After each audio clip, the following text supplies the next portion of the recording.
చేస్తుంది ఇంటికి కూడా సిద్ధమైతే అవుతారు. రైట్. వేణుగోపాల్ గారు ఇంటికి వెళ్ళడానికి సిద్ధమయ్యారు, అందుకనే సిద్ధం అనేటువంటి నినాదాన్ని ఎత్తుకున్నారు వైసీపీ నాయకులు అనేది అందరి అభిప్రాయం, ముఖ్యంగా జనసేన వాళ్ళు. బ్రహ్మనాయుడు గారు మీకు, అదేవిధంగా తెలుగుదేశం పార్టీ నాయకులు నరసింహప్రసాద్ గారికి, జనసేన నాయకులకి, ప్రైమ్ లైన్ ప్రేక్షకులకి శుభోదయం, నా నమస్కారం.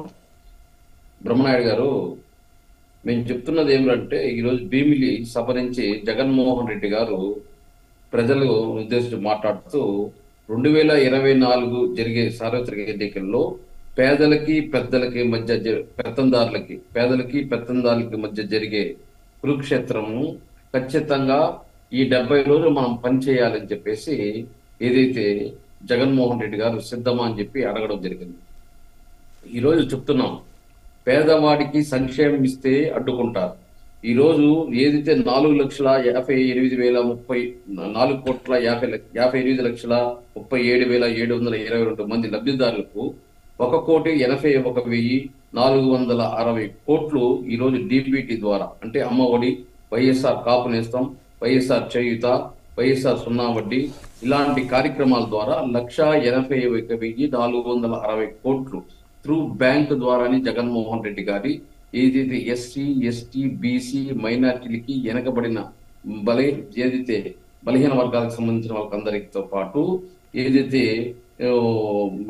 నాన్ డిబిటీ ద్వారా ఏదైతే 1,10,18,942 మంది లబ్ధిదారులకు 85,31,251 కోట్లు ఈరోజు జగన్మోహన్ రెడ్డి గారు నాన్ డిబిటీ ద్వారా, అంటే ఏదైతే ఈరోజు జగనన్న తోడు కానీ, జగనన్న గోరుముద్ద కానీ, వైఎస్ఆర్ సంపూర్ణ పోషణ కానీ, వైఎస్ఆర్ జగనన్న ఇల్లులు కానీ, 8వ తరగతి వాళ్ళకి ట్యాబ్లెట్ ఇవ్వడం కానీ, అదే విద్యాకారులకు కానీ, ఇలాంటి పలు కార్యక్రమాలు ఈరోజు ఎస్సీ, ఎస్టీ, బీసీ, మైనారిటీకి జగన్మోహన్ రెడ్డి గారు చేస్తుంటే, సంక్షేమం చేస్తే వెనిజులా అయిపోతుంది, జింబాంబే అయిపోతుంది, శ్రీలంక అయిపోతుంది అనేసి ప్రతిపక్షాలు విమర్శించడం సబబా?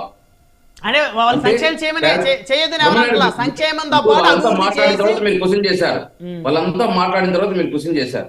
నేను కూడా పూర్తిగా మాట్లాడిన తర్వాత మీరు క్వశ్చన్ చేసి నేను సమాధానం చెప్తాను. నేను చెప్పాలి వాళ్ళ దానికి వాళ్ళు ప్రతిపక్షాలు అడిగిన సమాధానం చెప్పాలి. నేను ఈరోజు ఎస్సీ, ఎస్టీ, బీసీ, మైనార్టీకి పెద్ద ఎత్తున ఈరోజు జగన్మోహన్ రెడ్డి గారు న్యాయం చేస్తుంటే ఎందుకు వీళ్ళు అడ్డుకుంటున్నారు అంటే, పేదవాడికి సంక్షేమం ఇస్తే రాష్ట్రం అప్పుల పాలైపోతుందా?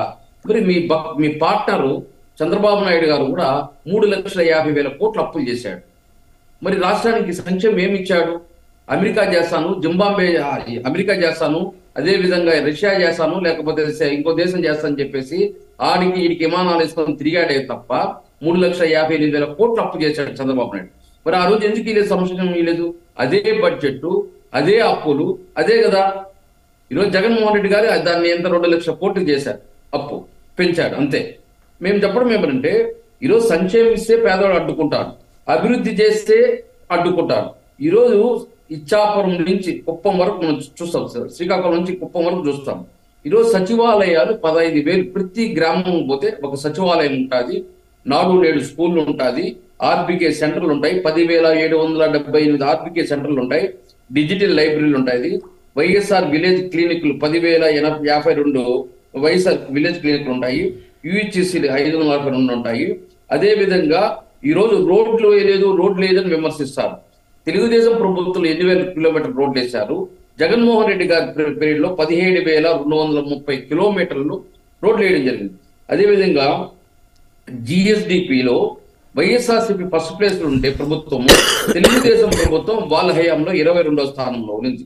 తలసరి ఆదాయం వైఎస్ఆర్సీపీ ఏదైతే 9వ స్థానంలో ఉంటే టీడీపీ 17వ స్థానంలో ఉంది. అదేవిధంగా పారిశ్రామిక వృద్ధి వైఎస్ఆర్సీపీ 3వ స్థానంలో ఉంటే టీడీపీ 22వ స్థానంలో ఉంది. ఈరోజు పరిశ్రమ రాలేదు. 67,000 కోట్ల పెట్టుబడులు, 127 పెద్ద పరిశ్రమలు, అదేవిధంగా 85,000 ఉద్యోగాలు రావడం జరిగింది. ఈరోజు ప్రభుత్వ ఉద్యోగాలు ఇవ్వలేదు అంటున్నారు. 2,07,000 ఉద్యోగాలు మేము ఇచ్చాం. జగన్మోహన్ రెడ్డి గారు ప్రభుత్వం వచ్చాకే ఇచ్చారు. మొత్తం 4 లక్షల ఉద్యోగాలు ఉంటే 2,07,000 ఉద్యోగాలు జగన్మోహన్ రెడ్డి గారు ఇచ్చారు. ఇంత పెద్ద ఎత్తున అభివృద్ధి చేసినా, ఇంత పెద్ద ఎత్తున సంక్షేమం చేసినా విమర్శ తప్ప ఇంకేమన్నా చేస్తున్నాయా ప్రతిపక్షాలు? ఈ రోజు దుష్ట చతుష్టం అంతా కలిపి ఈ రోజు ఏదైతే చంద్రబాబు నాయుడు రా కదిలిరా అన్న, లోకేష్ గారు పాదయాత్ర చేసిన, భువనేశ్వర్ గారు నేనున్నానన్నా, దత్తపుత్రుడు ఏదైతే వారాహ యాత్ర చేసినా, ఇన్ని రకాల యాత్రలు చేసినా 175 నియోజకవర్గాల్లో అంటే ఏదైతే 175 తెలుగుదేశం కానీ, జనసేన కానీ, అదేవిధంగా అన్ని రాజకీయ పార్టీలు కానీ అభ్యర్థులు ప్రకటించడానికి జగన్మోహన్ రెడ్డి గారిని చూసి భయపడుతున్నారు. సింగిల్ పార్టీ, సింగిల్ ఫ్యాన్ గుర్తు పైన, ఒకే కండువా పైన 175 నియోజకవర్గ అభ్యర్థులు ప్రకటిస్తుంటే జగన్మోహన్ రెడ్డి గారు, వాళ్ళని చూసి జగన్మోహన్ రెడ్డి గారు భయపడుతున్నారా, జగన్మోహన్ రెడ్డి చూసి వీళ్ళు భయపడుతున్నారని మీ విజ్ఞతకే వదిలేస్తున్నాను బ్రహ్మనాయుడు గారు. ఇప్పుడు అడగండి. ఇప్పుడు సోదరుడు సింగిల్ పార్టీ అన్నాడు కదా, ఒకసారి ఉండండి, ఇలా ఉండండి, షర్మిలా గారే ఒక్క నిమిషం మిత్రమా, ఒక్క నిమిషం పాయింట్ మాట్లాడవచ్చు కదా, పాయింట్ మాట్లాడతా. నేను మీరు అయిపోయిన తర్వాత మాట్లాడుతున్నా, మీరు అయిపోయిన తర్వాత మాట్లాడుతున్నా, వినాలి వినాలి. ఎలా మా ఒక్క పార్టీ అంటున్నారు సార్, మీరు అయిపోయిన తర్వాత మాట్లాడుతున్నా సార్. పవన్ కళ్యాణ్ జవాబు చెప్పాల్సింది సార్ మీరు మళ్ళీ మాట్లాడదు, ఇదే వైసీపీలో డిసిప్లిన్ లేదు, క్రమశిక్షణ. మీరు మాట్లాడినాకనే మాట్లాడుతున్నా కదా సార్. ఒకటే పాయింట్, 30 సెకండ్లు క్లోజ్ చేస్తా. మాది ఏకైక పార్టీ అంటారు కదా, ఇలా ఆయన జైల్లో ఉంటే చెల్లె పార్టీని కాపాడింది, ఆమెకే న్యాయం చేయాలి, వేరే పార్టీలు ఎట్లా ఇస్తారండి చెప్పండి. అనే మా ఏకైక పార్టీ అంటారు, కలవడానికి ఏం లేదు. ఆయన నియం తప్పాలన్న చెల్లె పార్టీని కాపాడుతున్న చెల్లెనే ఆ పార్టీ లేదంటే ఇంకెవడు కలుస్తారు మీకు? అది అర్థం చేసుకోవాలి. మీరు ఎంతసేపు మీ తప్పులను చెప్పుకోరండి, మీ తప్పులు చెప్పుకోవట్లేదు. అరే చెల్లెనే కలవలేదు, ఆడ చెల్లెనే బయటకు వచ్చినప్పుడు కాంగ్రెస్ లోకి ఎవరు కలుస్తారండి మీరు చెప్పండి. కలవడానికి ఇష్టం లేదు, కలుతలేదు ఇష్టం లేదు కలవడానికి. మీ పద్ధతులు, మీ సిస్టమ్, మీ బయలా నచ్చగా కలవట్లేదు పార్టీ. వేణుగోపాల్ గారు మిమ్మల్ని నేను ఒక మాట అడగొచ్చా? ఫస్ట్ టైం వేణుగోపాల్ గారి మీద ఉండే గౌరవంతో మొత్తం విన్నాం సార్. మధ్యలో ఎన్ని అబద్ధాలు చెప్తా ఉన్నా.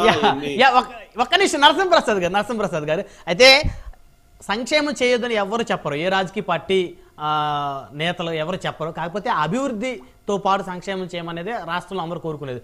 ఒకటి దాదాపు 1 year బ్యాక్ అనుకుంటా, I think 1 or 1.5 year back ఎంఓయూలు 13 లక్షల కోట్ల రూపాయలు ఎంఓయూలు కుదుర్చుకున్నారు వైజాగ్లో, గ్లోబల్ సమ్మిట్ అనేది మీట్ పెట్టి. అయితే దాంట్లో ఎంతవరకు ఇంప్లిమెంట్ అయ్యాయి? ఆ 13 లక్షల కోట్లు కనీసం 1 లక్ష కోట్ల రూపాయల కన్నా ఎంఓయూలు ఇంప్లిమెంట్ అయ్యాయా, లేకపోతే పరిశ్రమలు ఏమైనా వచ్చాయా, వాటి ద్వారా ఏమన్నా ఉద్యోగాలు వచ్చాయా అనేది మరి మీరంతా సమాధానం చెప్పాల్సిన అవసరం ఉంది అనుకుంటున్నా సార్. అవును సార్, ఇప్పుడు వేణుగోపాల్ గారు మిమ్మల్ని సార్, ఈరోజు ఏదైతే జగన్మోహన్ రెడ్డి గారు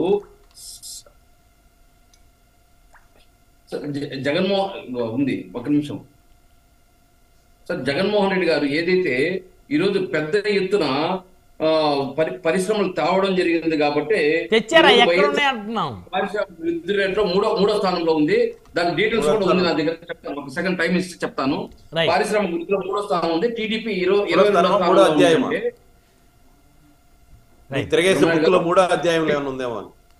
వీళ్ళకి వేగ్గా మాట్లాడండి సార్. మేము మీ దగ్గర మీ బుక్ లో మీరు కొన్ని నోట్ చేసుకుని ఉంటారు, దానికే తప్పులేదు.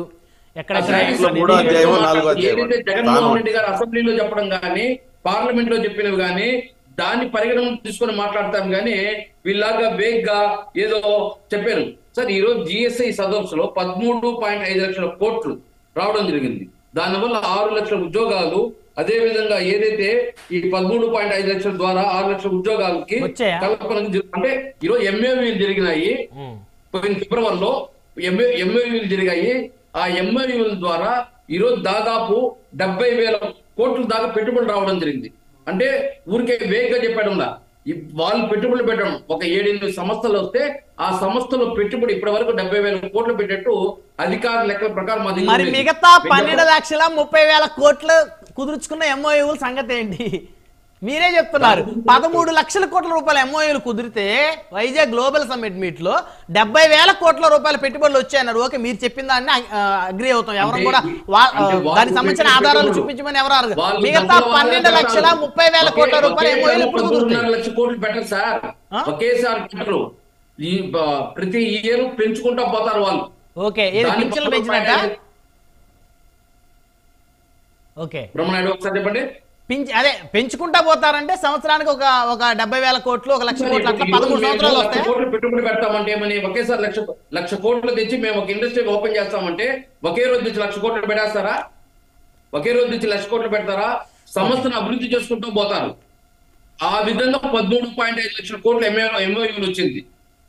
వీళ్ళు ఎల్లో మీడియాలు ఏం చేస్తున్నారంటే ఈ రోజు 11 మరి చంద్రబాబు నాయుడు పీరియడ్ లో అది రాలేదే, అది కూడా ఉన్నాయి నా దగ్గర లెక్కలు. మీరు ఈ రోజు పెట్టింది ఏదైతే ఇండస్ట్రీ గురించి కాదు కాబట్టి దానికి సబ్జెక్ట్ పెట్టండి, ఒక డిబేట్ పెట్టండి. ఇండస్ట్రీ గురించే చెప్తా, ఏ సమస్యలు వచ్చింది, ఎన్ని వేల కోట్ల పెట్టుబడులు వచ్చింది, ఎన్ని ఉద్యోగాలు వచ్చాయి, మొత్తం డీటెయిల్స్ చెప్తాను నేను. ఇప్పుడు నాకు డౌట్ వేణుగోపాల్ గారు, ఇప్పుడు మీరు ఏదైతే అన్నారో 70,000 కోట్ల రూపాయలు పెట్టుబడులు వచ్చాయి, ఇంకా 12,30,000 కోట్ల రూపాయల పెట్టుబడులు ఎప్పుడు వస్తాయి అనేది ఒక చిన్న క్లారిటీ ఏమనిస్తారా?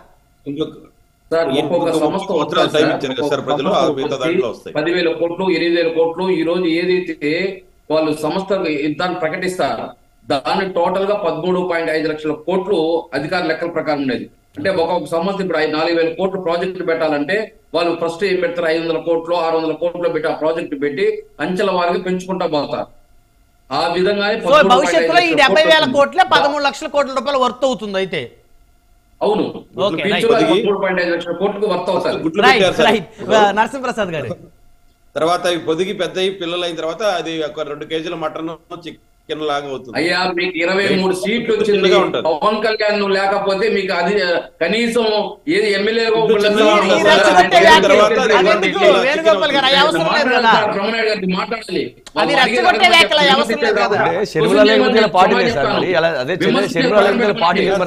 చెప్పారు సార్, మాకు అవకాశం ఇవ్వండి. రైట్, మీరు కంటిన్యూ చేయండి.